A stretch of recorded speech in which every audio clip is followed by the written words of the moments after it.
First of all printer బయటకు తీసిన తర్వాత దాని వేస్ట్ అన్నీ ఉంటాయి, అవన్నీ తీసేయండి.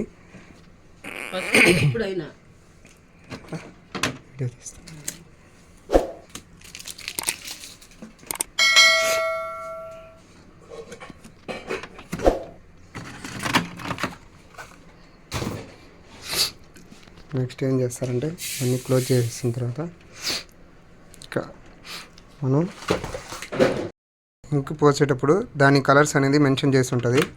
సో దాని కలర్స్లోనే ఇంక్ అనేది పోయాలి.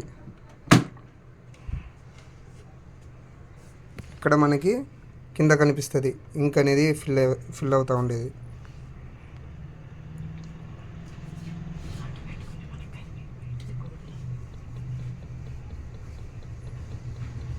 ఫిల్ అయిన తర్వాత ఆటోమేటిక్గా అదే ఆగిపోద్ది, ప్రాబ్లం లేదు. ఫిల్ అయిన తర్వాత క్యాప్ని క్లోజ్ చేసేయండి. అలాగే అన్ని కలర్స్ అన్నీ ఇన్స్టాల్ చేసేయండి. కలర్స్ అన్నీ లైన్గా ఫిల్ చేసేయండి. సో ఇవి కూడా మనకి కలర్స్ అనేది ఫిల్ అవ్వడం కనిపిస్తాయి. చేసేటప్పుడు దాని కలర్స్లో దాన్ని మాత్రమే ఫిల్ చేయాలి. సో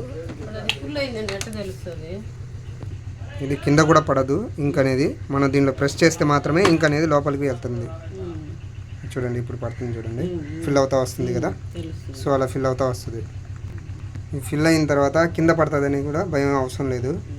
ఇది వచ్చి తీసినప్పుడు కింద కూడా పడదు, జస్ట్ దానిలో ప్రెస్ చేస్తే మాత్రమే మనకి ఇంక్ అనేది లోపలికి వెళ్తుంది. ఓకేనా. దాని తర్వాత క్లోజ్ చేసేయండి దీన్ని, ఇంక్ పోసేసిన తర్వాత ఫిల్ చేసిన తర్వాత. అవును సార్. ఇది అయిపోయిన తర్వాత పవర్ కేబుల్ అనేది ఇన్సర్ట్ చేసుకోండి. ఇన్సర్ట్ చేసిన తర్వాత పవర్ స్విచ్ ఆన్ చేసి ఇక్కడ చూసారంటే మన డిస్ప్లే అనేది హైలైట్ అవుద్ది. సో పవర్ ఆన్ అవుతుంది సిస్టము.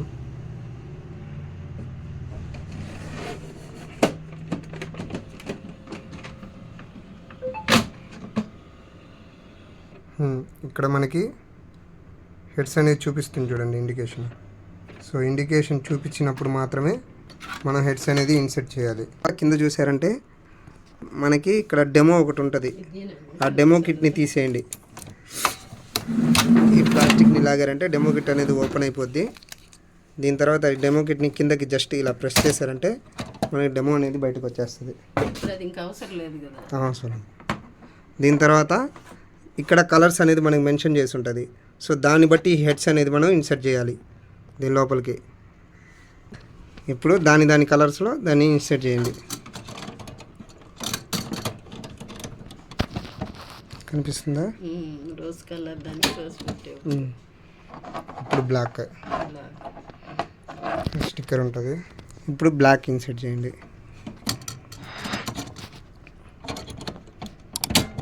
అయిపోయిన తర్వాత దానిపైన వచ్చి బ్లూ కలర్ స్లాష్ ఉంటుంది, దాన్ని ప్రెస్ చేశారంటే క్లోజ్ అయిపోద్ది మనకి. దీని తర్వాత క్లోజ్ చేసిన తర్వాత ఇక్కడ పేపర్ అనేది ఇన్సర్ట్ చేయాలి. ఇక్కడ ఇన్సర్టబుల్ స్లాష్ ఉంటుంది, ఇది పేపర్కి తగ్గట్టు అడ్జస్ట్ చేసేయండి దీన్ని. ఇప్పుడు పేపర్ అనేది అటు ఇటు మూవ్ అవ్వదు, డైరెక్ట్గా మనం ఎలా పెడతామో అలా తీసుకుంటుంది.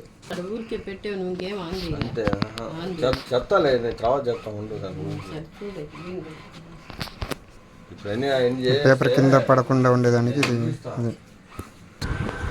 ఇప్పుడు అలైన్మెంట్ పేజ్ అనేది మనకు బయటకు వస్తుంది.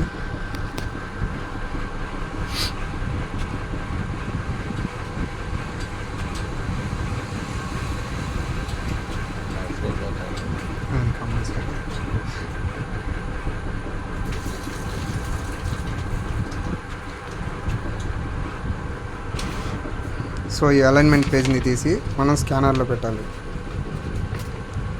స్కానర్లో ఎలా పెట్టాలంటే ఈ బొమ్మ ఉండేది వచ్చి మనకి వెనక్కి రావాలి, ఈ బొమ్మ ఉండేది వెనక్కి ఇలా ఇన్సర్ట్ చేయాలి మనం. ఇలా పెట్టిన తర్వాత క్లోజ్ చేయండి. నెక్స్ట్ ఇక్కడ మనకి ఇండికేషన్ చూపిస్తుంది అలైన్మెంట్ కోసం. సో ఆ బటన్ని ప్రెస్ చేయండి. ప్రెస్ చేసిన తర్వాత అలైన్మెంట్ అనేది మనకి స్టార్ట్ అయినట్టు. ఇక్కడ ఏ అనే బటన్ అనేది బ్లింక్ అవుతూ ఉంటుంది. మీరు స్కానర్ పైన చేపెట్టి చూసారంటే స్కానింగ్ అయ్యేది కనిపిస్తుంది.